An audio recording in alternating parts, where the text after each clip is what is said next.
Donjo weche mag tuke. Jatend riwruok matayo piem mag jong'wech mane osedhi retire e piny mangima miluongo ni World Masters Athletics, Margit Jangman opoyo Kenya kuom bedo gi tugo makare tukego mane obagi e boma ma Gothenburg manitiere e piny mar Sweden.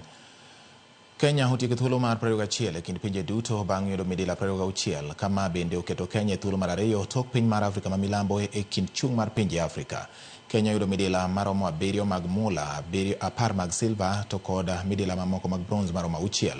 Jagoro maduong' mochung'ne riwruogno pacho ka Rose Tata Muya bende opoyo jotugo ma Kenya kuom ne keto Kenya rang'iny mamalo kata odoko ni midhiero ma ka kod kacha bende okwakogi.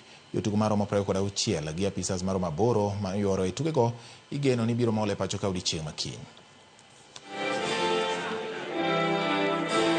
Mchezo imepamba sana, si vile ilikuwa hali ya juu, lakini wachezaji wetu tunashukuru Mungu.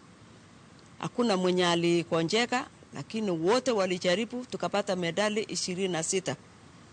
Kwa hivyo tunasema ya kwamba wachezaji wetu wamejaribu, na tulikuwa na competition ilikuwa hali ya juu sana, sijawahi kuona. Kwa hivyo naimiza wachezaji wetu tukimaliza hapa waendelee na mazoezi. Wonderful championship, and we had a wonderful Kenya team with us who made big competitions, great success.